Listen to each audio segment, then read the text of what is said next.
ನಮಸ್ಕಾರ ಸ್ನೇಹಿತರೆ. ಬಸವಣ್ಣ, ಕನಕದಾಸ, ಕುವೆಂಪು ಹೀಗೆ ಕಾಲಕ್ಕೊಬ್ರು ಯುಗಕ್ಕೊಬ್ರು ಅಂತ ನಮ್ಮಲ್ಲಿ ಪುಣ್ಯ ಪುರುಷರು ಹುಟ್ಟಿ ಬಂದರೂ ಕೂಡ ಸಮಾಜ ಉದ್ಧಾರ ಆಗೋ ಲಕ್ಷಣ ಕಾಣಿಸ್ತಾ ಇಲ್ಲ.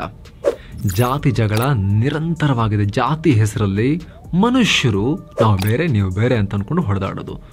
ಒಂದು ಸಮುದಾಯ ದೇಗುಲ ಪ್ರವೇಶ ಮಾಡ್ತು ಅಂದ್ಕೊಂಡು ಇನ್ನೊಂದು ಗುಂಪು ನಾವು ಬೇರೆ ಸಮುದಾಯ ಅಂತ ಹೇಳಿಕೊಂಡು ಆ ದೇವರನ್ನೇ ಮುಂದಿಟ್ಟು ಸ್ಥಳಾಂತರ ಮಾಡಿರೋ ಘಟನೆ ಮಂಡ್ಯದಲ್ಲಿ ಆಗಿದೆ. ದೇವರನ್ನೇ ಎತ್ತಿ ಸ್ಥಳಾಂತರ. ಮಾತುಕತೆ ಸಂಧಾನ ಎಲ್ಲ ನಡೆದರೂ ಕೂಡ ಪ್ರಯೋಜನಕ್ಕೆ ಬಂದಿಲ್ಲ. ಬಳಿಕ ಪೊಲೀಸರ ಉಪಸ್ಥಿತಿಯಲ್ಲಿ ದೇಗುಲ ಪ್ರವೇಶ ಆಗಿದೆ. ಮಂಡ್ಯದ ಈ ಘಟನೆ ಈಗ ದೇಶಾದ್ಯಂತ ಕರ್ನಾಟಕದ ಮಾನ ಮರ್ಯಾದೆಯನ್ನು ಹರಾಜು ಹಾಕ್ತಿದೆ. ಹಾಗಿದ್ರೆ ನಿಜಕ್ಕೂ ಅಲ್ಲಿ ನಡೆದಿರೋದೇನು? ಕಾಲ ಭೈರವೇಶ್ವರ ದೇವರಿಗೆ ಬೇಜಾರಾಗೋ ರೀತಿಯಲ್ಲಿ ಮನುಷ್ಯರು ನಡ್ಕೊಂಡಿರೋದು ಯಾಕೆ? ಈ ದೇಗುಲ ಪ್ರವೇಶ ನಿರಾಕರಿಸಿದ್ರೆ ಕಾನೂನಿನಲ್ಲಿ ಆಗೋ ಶಿಕ್ಷೆ ಏನು? ಜನ ಎಚ್ಚೆತ್ತುಕೊಳ್ಳಬೇಕಾಗಿರೋದು ಎಲ್ಲಿ? ಎಲ್ಲವನ್ನ ಈ ವರದಿಯಲ್ಲಿ ನೋಡ್ತಾ ಹೋಗೋಣ. ಮೊದಲಿಗೆ ಮಂಡ್ಯದಲ್ಲಿ ಏನಾಗಿದೆ ಅನ್ನೋದ್ರ ಬಗ್ಗೆ ನಾವು ನೋಡೋಣ. ಸ್ನೇಹಿತರೆ, ಮಂಡ್ಯ ಜಿಲ್ಲೆಯಲ್ಲಿ ಹನಕೆರೆ ಅನ್ನೋ ಗ್ರಾಮ ಇದೆ. ಸಾಕಷ್ಟು ಐತಿಹಾಸಿಕ ಹಿನ್ನೆಲೆ ಇರುವಂತಹ ಒಂದು ಪ್ರದೇಶ ಇದು, ಜಾಗ ಇದು. ಇಲ್ಲಿ ನೂರಾರು ವರ್ಷಗಳಿಂದ ಒಂದು ಹಳೆಯ ಕಾಲಭೈರವೇಶ್ವರ ಸ್ವಾಮಿಯ ದೇಗುಲ ಇದೆ. ಸ್ವಲ್ಪ ದಿನದ ಹಿಂದೆ ಶಿಥಿಲಾವಸ್ಥೆಯಲ್ಲಿತ್ತು. ಹೀಗಾಗಿ ಜನರೆಲ್ಲ ಸೇರಿಕೊಂಡು 1.5 ಕೋಟಿ ರೂಪಾಯಿ ಖರ್ಚು ಮಾಡಿ ದೇವಸ್ಥಾನವನ್ನ ಜೀರ್ಣೋದ್ಧಾರ ಮಾಡಿದ್ರು. ಇದಕ್ಕೆ ಉತ್ಸವ ಮೂರ್ತಿಯನ್ನ ಕೂಡ ನಿರ್ಮಾಣ ಮಾಡಲಾಗಿತ್ತು. ಇದು ಈಗ ಮುಜರಾಯಿ ಇಲಾಖೆ ವ್ಯಾಪ್ತಿಗೆ ಸೇರಿರೋ ದೇಗುಲ. ಸೊ ಈ ದೇಗುಲದಲ್ಲಿ ಪೂಜೆ ಆಗಬೇಕಾಗಿತ್ತು. ಅಲ್ಲಿಗೆ ಪ್ರವೇಶ ಮಾಡೋಕೆ ಒಂದಷ್ಟು ಜನರಿಗೆ, ಅಂದರೆ ಪರಿಶಿಷ್ಟ ಸಮುದಾಯಕ್ಕೆ ಇನ್ನೊಂದಷ್ಟು ಜನ ಹೋಗೋಕೆ ಬಿಟ್ಟಿಲ್ಲ, ನಿರಾಕರಿಸ್ತಾ ಬಂದಿದ್ರಂತೆ. ಇದು ಸಾಕಷ್ಟು ದಿನಗಳಿಂದ ನಡೀತಾ ಇತ್ತು ಅಂತ ಈಗ ಮಾಹಿತಿ ಬರ್ತಾ ಇದೆ. ಹೀಗಾಗಿ ಪೂಜೆಗೆ ಅವಕಾಶ ಕೊಡಬೇಕು, ನಮಗೂ ದೇವರು ಸೇರಿದ್ದಾರೆ ಅಂತ ಒಂದು 4-5 ತಿಂಗಳಿಂದ ಒಂದಷ್ಟು ಜನ ತಾಲೂಕು ಆಡಳಿತಕ್ಕೆ ಮೊರೆ ಹೋಗಿದ್ರು, ನಮಗೆ ಬಿಡ್ತಾ ಇಲ್ಲ ಅಂತ. ಬಳಿಕ ಶಾಂತಿ ಸಭೆ ಕೂಡ ಆಗಿತ್ತು. ಆದರೂ ದೇಗುಲ ಪ್ರವೇಶಕ್ಕೆ ಇನ್ನೊಂದಷ್ಟು ಜನ ಬಿಡ್ತಾ ಇರಲಿಲ್ಲ. ಹೀಗಾಗಿ ನವೆಂಬರ್ 10ನೇ ತಾರೀಕು ಅಂದರೆ ಭಾನುವಾರ ನಡೆಯೋ ಪೂಜೆಗೆ ಎಲ್ಲ ಜನರಿಗೂ ಬಿಡಬೇಕು, ಯಾವುದೇ ಜನರಿಗೂ ಇನ್ಯಾವುದೇ ಜನರು ಅಡ್ಡಿಪಡಿಸಬಾರದು ಅಂತ ಅಡ್ಡಿಪಡಿಸ್ತಾ ಇದ್ದ ಜನರಿಗೆ ಅಧಿಕಾರಿಗಳು ಹೇಳಿದ್ರು. ತಹಶೀಲ್ದಾರ್ ಶಿವಾನಂದ ಬಿರದಾರ್, ಮಾಜಿ MLA ಶ್ರೀನಿವಾಸ್, ಸಮಾಜ ಕಲ್ಯಾಣ ಇಲಾಖೆಯ DD ಸಿದ್ದಲಿಂಗೇಶ್, ಇನ್ನೊಂದಷ್ಟು ಜನ ಪೊಲೀಸ್ ಅಧಿಕಾರಿಗಳೆಲ್ಲ ಸೇರಿ ಸಂಧಾನ ಸಭೆ ಕೂಡ ಮಾಡಿದ್ರು. ದುರಂತ ಇದು, ಇರಲಿ ಆದರೂ ಮಾಡಬೇಕಾಗಿ ಬಂತು, ಮಾಡಿದ್ರು. ಇದು ಮುಜರಾಯಿ ಇಲಾಖೆಗೆ ಸೇರಿದ ದೇವಸ್ಥಾನ, ಖಾಸಗಿಯವರ ಆಸ್ತಿ ಅಲ್ಲ. ದೇವರು ಎಲ್ಲರಿಗೂ ಸೇರಿದವರು. ಸೊ ಯಾವ ಜನರಿಗೂ ಪ್ರವೇಶ ನಿರಾಕರಣೆಯನ್ನ ಇನ್ಯಾವ ಜನರು ಮಾಡಬಾರದು. ದಯವಿಟ್ಟು ಎಲ್ಲ ಮನುಷ್ಯರು ಶಾಂತಿಯಿಂದ ಇರಿ ಜನರು ಅಂತ ಅಧಿಕಾರಿಗಳು ಮನವಿ ಮಾಡಿಕೊಂಡ್ರು. ಅಧಿಕಾರಿಗಳು ಮಾಡಿದ ಈ ಮನವಿಯನ್ನ ಎರಡೂ ಕಡೆಯ, ಅಂದ್ರೆ ಜನರು ನಾವು ಬೇರೆ ನೀವು ಬೇರೆ ಅಂತ ಡಿವೈಡ್ ಮಾಡ್ಕೊಂಡಿದ್ರಲ್ಲ, ಆ ಎರಡೂ ಕಡೆಯ ಜನರು ಇದನ್ನು ಒಪ್ಪಿಕೊಂಡ್ರು. ಆದರೆ ಇಲ್ಲೇ ಒಂದಷ್ಟು ಜನ ಇದನ್ನ ವಿರೋಧಿಸೋಕು ಕೂಡ ಶುರು ಮಾಡಿದ್ರು. ಹಿಂದಿನಿಂದಲೂ ಕಾಲಭೈರವೇಶ್ವರ ಸ್ವಾಮಿ ದೇವಸ್ಥಾನ ಪ್ರವೇಶಕ್ಕೆ ಆ ಒಂದಷ್ಟು ಜನರಿಗೆ ನಿರ್ಬಂಧ ಇದೆ. ಅವರಿಗೆ ಗ್ರಾಮದಲ್ಲಿ ಇನ್ನೊಂದು ದೇವಾಲಯವನ್ನು ಕಟ್ಕೊಟ್ಟಿದ್ದೀವಿ ಪ್ರತ್ಯೇಕವಾಗಿ, ಅವ್ರು ಅಲ್ಲಿಗೆ ಬೇಕಾದರೆ ಹೋಗ್ಬೋದು, ಇದು ನಮ್ಮ ದೇವಸ್ಥಾನ, ನಮ್ಮ ದೇವಸ್ಥಾನಕ್ಕೆ ಆ ಜನರು ಯಾಕೆ ಬರಬೇಕು, ಅವ್ರು ಬಂದರೆ ನಮ್ಮ ಸಂಪ್ರದಾಯ ಮುರಿದಂಗಾಗುತ್ತೆ ಅಂತ ಈ ಜನರ ಗುಂಪು ಹೇಳ್ತಂತೆ. ಆದರೂ ಅಧಿಕಾರಿಗಳ ಭದ್ರತೆಯಲ್ಲಿ ಕಾನೂನು ಪ್ರಕಾರ ಹೋಗ್ಬೋದು ಅಂತ ಯಾರಿಗೆಲ್ಲ ಮುಂಚೆ ಬಿಡ್ತಿರ್ಲಿಲ್ಲ ಆ ಜನರು ಕೂಡ ನಾವು ಹೋಗ್ತೀವಿ, ನಮಗೂ ದೇವರು ಸೇರಿದ್ದು ಅಂತ ದೇವಸ್ಥಾನಕ್ಕೆ ಪ್ರವೇಶ ಮಾಡಿದ್ರು.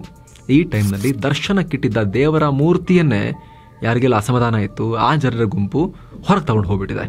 ಅಲ್ಲದೆ ಅವರೇ ದೇವಸ್ಥಾನಕ್ಕೆ ಹೋಗ್ಲಿ, ನಾವೇ ಇನ್ಮೇಲೆ ಹೋಗೋದಿಲ್ಲ, ನಾವು ಮಾಡಿಸಿರೋ ದೇವರ ಮೂರ್ತಿಯನ್ನ ನಾವೇ ತಗೊಂಡು ಹೋಗ್ತೀವಿ ಅಂತ ಬರಬಾರ್ದು ಅಂತ ಮನಸ್ಥಿತಿ ಇತ್ತಲ್ಲ ಆ ಜನರ ಗುಂಪು ಹೇಳಿದೆ. ಪರಿಸ್ಥಿತಿ ವಿಕೋಪಕ್ಕೆ ಹೋಗಿದ್ದ ಹಾಗೆ ದೇವಸ್ಥಾನದ ಬಾಗಿಲು ಹಾಕಿ ಭಾನುವಾರ ಸಂಜೆ ವೇಳೆಗೆ ಪೂಜೆ ಮಾಡೋಕೆ ಅವಕಾಶ ಕೊಟ್ಟಿದ್ದಾರೆ. ಏನು ಫ್ರೆಂಡ್ಸ್, 7 ಸ್ಯಾಂಡ್ಸ್ ಟೂರಿಸಂ ಕಾಶಿ ಅಯೋಧ್ಯೆಗೆ ಮತ್ತೊಂದು ಟ್ರಿಪ್ ಅನ್ನ ಆಯೋಜನೆ ಮಾಡಿದೆ. Kashi, Ayodhya, Triveni Sangam, Sarnath, Gaya, Bodh Gaya 4 night 5 days trip. ಇದು ಪ್ಯಾಕೇಜ್ ಬೆಲೆ ಬರೀ 37,500 ರೂಪಾಯಿ. ಈ ಪ್ಯಾಕೇಜ್ ಅಲ್ಲಿ ಫ್ಲೈಟ್ ಟಿಕೆಟ್ಸ್, 3 ಸ್ಟಾರ್ ಹೋಟೆಲ್ ನಲ್ಲಿ ಸ್ಟೇ, 3 ಹೊತ್ತು ಊಟ, ನೀಟಾಗಿ ದೇವರ ದರ್ಶನ, AC ಟ್ರಾನ್ಸ್ಪೋರ್ಟ್ ವ್ಯವಸ್ಥೆ, boating, auto charges, 24/7 tour manager ನಿಮ್ ಜೊತೆಗೆ ಇರ್ತಾರೆ. ಹಿರಿಯ ನಾಗರಿಕರಿಗೆ ವಿಶೇಷ ಕೇರ್ ಇದೆಲ್ಲ ಇರುತ್ತೆ. ಇದೇ ಡಿಸೆಂಬರ್ 9ಕ್ಕೆ ಹೊರಡೋದು. ಕೆಲವೇ ಸೀಟುಗಳು ಲಭ್ಯ ಇದೆ. ಆಸಕ್ತರು ಈ ಕೂಡಲೇ ಈ ನಂಬರ್ಗೆ ಕಾಲ್ ಮಾಡಿ ನಿಮ್ಮ ಸೀಟನ್ನ ಬುಕ್ ಮಾಡಿ. ಸ್ನೇಹಿತರೆ, ಮನುಷ್ಯರ ನಡುವೆ ಈ ಪರಿ ದ್ವೇಷ, ಭೇದ ಭಾವ ಇನ್ನು ಎಷ್ಟು ದಿನ ನೋಡಬೇಕು? ಉದ್ಧಾರ ಆಗೋದು ಯಾವಾಗ? ನಮ್ಮ ತಲೆ ವಿಸ್ತರಿಸೋದು ಯಾವಾಗ? ನಮ್ಮ ಬೌದ್ಧಿಕ ಮಟ್ಟ ಡೆವಲಪ್ ಆಗೋದು ಯಾವಾಗ? ಪ್ರೋಗ್ರೆಸ್ ಆಗೋದು ಯಾವಾಗ? ದೇವರು ಮನುಷ್ಯರ ನಡುವೆ ಕೂಡ ಬೇರೆ ಬೇರೆಯವರಿಗೆ ಬೇರೆ ಬೇರೆ ದೇವರು, ಒಂದೇ ದೇವರು ಬೇರೆ ಬೇರೆ ಗುಡಿಯಲ್ಲಿ ಬೇರೆ ಬೇರೆ ಥರ ದರ್ಶನ ಕೊಡಬೇಕು. ಇದು ಯಾವ ರೀತಿಯ ಮನಸ್ಥಿತಿ ಅನ್ನೋ ಪ್ರಶ್ನೆಯನ್ನು ನಾವು ಪ್ರತಿಯೊಬ್ಬರು ಕೇಳ್ಕೊಳ್ಳೇಬೇಕು, ಪದೇ ಪದೇ ಕೇಳ್ಕೋಬೇಕು. ಇದು ಸಂಪೂರ್ಣವಾಗಿ ವಿನಾಶ ಆಗೋ ತನಕ, ಈ ಮೈಂಡ್ ಸೆಟ್ ವಿನಾಶ ಆಗೋ ತನಕ ಕೂಡ ನಾವು ಕೇಳ್ಕೊಳ್ತಾನೆ ಇರಬೇಕು. ಒಂದಷ್ಟು ಕೇಸಸ್ ಹೇಳ್ತಾ ಹೋಗ್ತೀವಿ ನೋಡಿ, ಭಾಳ ಬೇಜಾರಾಗುತ್ತೆ. ಮೊನ್ನೆ ಕೂಡ ಹಾಸನದ ಕೊಣನೂರು ಹತ್ರ ಬಸವೇಶ್ವರ ದೇವಸ್ಥಾನಕ್ಕೆ ಒಂದಷ್ಟು ಜನರು ಬಂದರು ಅಂತ ಹೇಳಿ ಬರಬಾರ್ದು ಅಂತ ಮೈಂಡ್ ಸೆಟ್ ಇರೋ ಜನ ಅಡ್ಡಿಪಡಿಸಿದ್ರು. ಈಗ 5 ಜನರ ವಿರುದ್ಧ ದೂರು ದಾಖಲಾಗಿದೆ. ಅರ್ಚಕರನ್ನ ನ್ಯಾಯಾಂಗ ಬಂಧನಕ್ಕೆ ಅಲ್ಲಿ ಕೊಡಲಾಗಿದೆ. ಕಳೆದ ವರ್ಷ ಹಾವೇರಿ ಜಿಲ್ಲೆಯಲ್ಲೂ ಕೂಡ ಇದೇ ರೀತಿಯಾಗಿತ್ತು. ರಾಣೆಬೆನ್ನೂರು ತಾಲೂಕಿನ ನಂದಿಹಳ್ಳಿ ಅನ್ನೋ ಕಡೆ ದೇವಸ್ಥಾನ ಪ್ರವೇಶ ಮಾಡಿದ್ರು ಒಂದಷ್ಟು ಜನ ಮನುಷ್ಯರು ಅಂತ ಹೇಳಿ. ಅವರು ಬರಬಾರ್ದು ಅಂತ ಅನ್ಕೊಂಡಿದ್ದ ಮನುಷ್ಯರು ಮಹಿಳೆ ಮತ್ತು ಅವರ ಮೇಲೆ ಹೊಡೆದಿದ್ರು, ಹಲ್ಲೆ ಕೂಡ ಮಾಡಿದ್ರು. ಆ ಘಟನೆ ಕೂಡ ಆಗಿತ್ತು. ಇನ್ನು ಚಿಕ್ಕಮಗಳೂರಿನ ತರೀಕೆರೆ ಗೊಲ್ಲರಹಟ್ಟಿ ಸಮೀಪ ಕೂಡ ಕಂಬದ ರಂಗಸ್ವಾಮಿ ದೇವಸ್ಥಾನಕ್ಕೆ ಒಂದಷ್ಟು ಜನ ಬಂದರು ಅಂತ ಹೇಳಿ ಅವರ ಬರಬಾರ್ದು ಅಂತ ಆಲೋಚನೆಯನ್ನು ಹೊಂದಿದ್ದ ಇನ್ನೊಂದಷ್ಟು ಮನುಷ್ಯರು ಅವ್ರ ಮೇಲೆ ಹಲ್ಲೆ ಮಾಡಿದರು. ಇನ್ನು ಬೀದರ್ನಲ್ಲಿ ಜಾತ್ರೆಗೆ ಪ್ರವೇಶ ಮಾಡಿದ್ರು ಒಂದಷ್ಟು ಮನುಷ್ಯರು ಅಂತ ಹೇಳಿ ಅವ್ರು ಬರಬಾರ್ದು ಅಂತ ಮೈಂಡ್ಸೆಟ್ ಹೊಂದಿರೋ ಮನುಷ್ಯರು ಅವ್ರ ಮೇಲೆ ಹಲ್ಲೆ ಮಾಡಿದ್ರು. ಎಲ್ಲ ಬಿಡಿ, ಕೊಪ್ಪಳದಲ್ಲಿ ಬರೀ 2 ವರ್ಷದ ಮಗು, ಸರಿಯಾಗಿ ಪ್ರಪಂಚನೇ ಪರಿಚಯ ಇರದ ಮನುಷ್ಯರ ಒಂದು ಸಣ್ಣ ಮಗು, ಅದಕ್ಕೆ ಇದು ಯಾವುದು ಗೊತ್ತಿಲ್ಲ, ಈ ಜಾತಿ ಮೇಲು ಕೀಳು ಯಾವುದು ಗೊತ್ತಿಲ್ಲ. ಆ ಮಗುವಿನ ಅಪ್ಪ ಆತ ಕೂಡ ಮನುಷ್ಯ. ಆ ಮನುಷ್ಯ ಈ ಸಣ್ಣ ಮನುಷ್ಯನ ಮರಿನ ಕರ್ಕೊಂಡು ದೇವಸ್ಥಾನಕ್ಕೆ ಬಂದಿದ್ರು.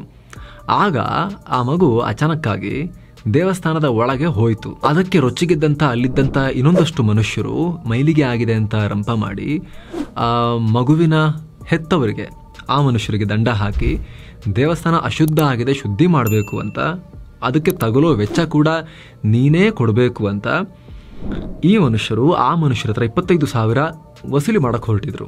ಅಧಿಕಾರಿಗಳು ಬಂದು ಸರಿ ಮಾಡಿದ್ಮೇಲೆ ಇದು ಶಾಂತ ಆಗಿತ್ತು. ಇಲ್ಲಿ ಮನುಷ್ಯರು ಅಂತ ಹೇಳ್ತೀವಲ್ಲ, ಅದನ್ನ ಈ ಕಾನೂನಲ್ಲಿ ಏನ್ ಮಾಡ್ಕೊಂಡಿದ್ದಾರೆ ಅಂತ ಹೇಳಿದ್ರೆ ಜನರಲ್ ಕ್ಯಾಟಗರಿ, SC ST ಈ ಥರದೆಲ್ಲ ಮಾಡ್ಕೊಂಡಿದ್ದಾರೆ. ನಮ್ಗೆ ಆ ಪದಗಳನ್ನು ಬಳಸೋಕ್ಕೂ ಕೂಡ ಇಷ್ಟ ಆಗೋದಿಲ್ಲ, ಹಾಗ ನಾವು ಬಳಸ್ತಾ ಇಲ್ಲ. ಇಂಥ ಪರಿಸ್ಥಿತಿ ಬೀದರ್ನಿಂದ ಚಾಮರಾಜನಗರ ತನಕ, ತಮಿಳುನಾಡು, ಆಂಧ್ರ, ಭಾರತದ ಉತ್ತರ ತುದಿ ತನಕ ಈ ಎಲ್ಲ ಕಡೆ ಹರಡಿದೆ. ಕ್ಷೌರ ಮಾಡೋಕೆ ನಿರಾಕರಣೆ, ಹೋಟೆಲ್ನಲ್ಲಿ ತಾರತಮ್ಯ, ಬೇರೆ ತಟ್ಟೆ ಬೇರೆ ಲೋಟ, ನಾಗರಿಕ ಸಮಾಜ ಅರಗಿಸಿಕೊಳ್ಳಿಕ್ಕೂ ಆಗದಷ್ಟು ಬೌದ್ಧಿಕ ದಿವಾಳಿತನ ಕಂಡು ಬರುತ್ತೆ. ಇದೆಲ್ಲ ಬದಲಾಗಬೇಕು ಅಂದರೆ ಸಮಾಜದಲ್ಲಿ ಜನರ ಬೌದ್ಧಿಕ ಮಟ್ಟ ಕೂಡ ಸುಧಾರಿಸಬೇಕು. ಜೊತೆಗೆ ಕೆಲವೊಂದು ಕಾನೂನು ಮೂಲಕ ಎನ್ಫೋರ್ಸ್ ಮಾಡುವಂಥ ಸನ್ನಿವೇಶ ಕೂಡ ಈ ದೇಶದಲ್ಲಿದೆ. ಕಾನೂನಲ್ಲಿ ಏನೆಲ್ಲ ಹೇಳಲಾಗಿದೆ ಅಂತ ಕೂಡ ನಾವು ನೋಡ್ತಾ ಹೋಗೋಣ. ಈ ರೀತಿಯೆಲ್ಲ ಮಾಡಿದಾಗ ಶಿಕ್ಷಾರ್ಹ ಅಪರಾಧ ಆಗುತ್ತೆ. ದೇಗುಲಕ್ಕೆ ಪ್ರವೇಶ ನಿರಾಕರಿಸೋದು ಅದು ಸಂವಿಧಾನಕ್ಕೂ ವಿರುದ್ಧ. ಸುಪ್ರೀಂ ಕೋರ್ಟ್ ಅನೇಕ ಪ್ರಕರಣಗಳಲ್ಲಿ ಹೇಳಿದೆ. ಸಂವಿಧಾನದ 15ನೇ ವಿಧಿ ದೇಶದಲ್ಲಿ ಸಮಾನತೆ ಇರಬೇಕು ಅಂತ ಹೇಳುತ್ತೆ. ಅಂದರೆ ಧರ್ಮ, ಜನಾಂಗ, ಜಾತಿ, ಲಿಂಗ, ಹುಟ್ಟಿದ ಸ್ಥಳ ಅಥವಾ ಇದರಲ್ಲಿ ಯಾವುದಾದ್ರೂ ಒಂದನ್ನು ಗುರಿಯಾಗಿಸಿ ತಾರತಮ್ಯ ಮಾಡಿದ್ರೆ ಅದಕ್ಕೆ ಕಾನೂನು ಕ್ರಮ ಆಗುತ್ತೆ.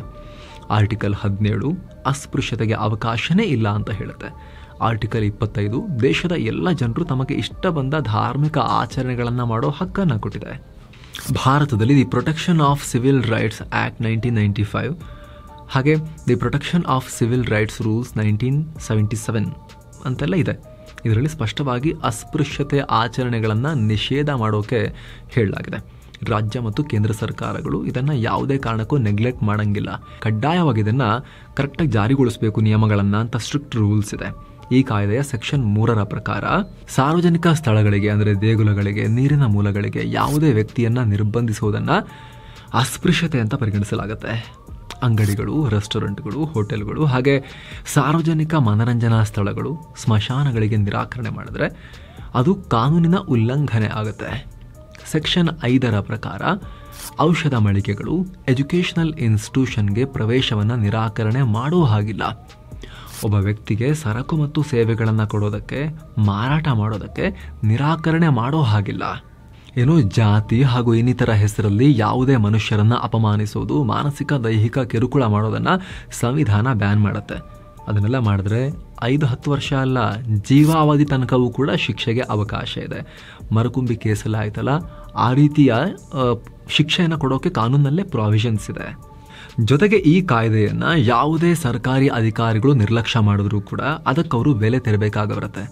ಅವರ ಕೆಲಸ ಹೋಗಬಹುದು, ಅಮಾನತಾಗಬಹುದು ಸರ್ಕಾರಿ ಅಧಿಕಾರಿಗಳದ್ದು. ಏನು ಅಂಗಡಿ ಮಳಿಗೆಗಳ ಲೈಸೆನ್ಸ್ ಕೂಡ ರದ್ದಾಗ್ಬೋದು. ಇಷ್ಟೆಲ್ಲ ಇರುತ್ತೆ.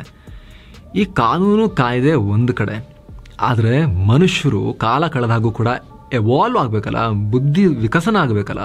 ದೇವಸ್ಥಾನಕ್ಕೆ ಹೋಗೋದೇ ನೆಮ್ಮದಿ ಪ್ರಾಪ್ತಿಯಾಗಲಿ ಅಂತ. ಆದರೆ ಮನುಷ್ಯರು ಮನುಷ್ಯರು ಏನು ಅಂದ್ಕೊಂಡಿರೋದು ದೇವರು ಎಲ್ಲ ನೋಡ್ತಿರ್ತಾನೆ ಅಂತ. ಆದರೆ ಆ ದೇವ್ರ ಹೆಸರಲ್ಲಿ ನಾವು ಇನ್ನೊಂದು ಮನುಷ್ಯರನ್ನು, ಯಾವ ಜೀವಿಗಳನ್ನು ತಾರತಮ್ಯ ಮಾಡಬಾರ್ದು. ಯಾವುದೇ ಜೀವಿನ ಅಂಥದ್ರಲ್ಲಿ ಇನ್ನೊಂದು ಮನುಷ್ಯರನ್ನು ಮೇಲೆ ಕೆಳಗೆ ಮಾನಸಿಕ ಹಿಂಸೆ ಕೊಡೋದು, ಭೇದ ಭಾವ ಮಾಡೋದು ದೇವ್ರ ಗ್ಯಾರಂಟಿ ಒಳ್ಳೇದಂತೂ ಮಾಡೋದಿಲ್ಲ, ಶಾಪನೇ ಕೊಡ್ತಾರಂತ ಕಾಣುತ್ತೆ ನನ್ನ ಪ್ರಕಾರ. ಲಾಜಿಕಲಿ ಯೋಚನೆ ಮಾಡಿದಾಗ ದೇವ್ರಿಗೆ ಹೆಂಗೆ ಇಷ್ಟ ಆಗುತ್ತೆ ಇದು? ಚಾನ್ಸೇ ಇಲ್ವಲ್ಲ ದೇವ್ರಿಗೆ ಇಷ್ಟ ಆಗ್ಲಿಕ್ಕೆ ಸ್ವಾಮಿ. ದೇವ್ರಿಗೆ ಹರ್ಟ್ ಆಗಲ್ವಾ? ಮನುಷ್ಯರು ಥಿಂಕ್ ಮಾಡಬೇಕು ಇದ್ರ ಬಗ್ಗೆ, ಎಲ್ಲ ಮನುಷ್ಯರು ಥಿಂಕ್ ಮಾಡಬೇಕು. ಮನುಷ್ಯರು ಥ್ಯಾಂಕ್ ಯು ಸೋ ಮಚ್. ಮತ್ತೆ ಭೇಟಿ ಆಗ್ತಿರೋಣ. ನಮಸ್ತೆ.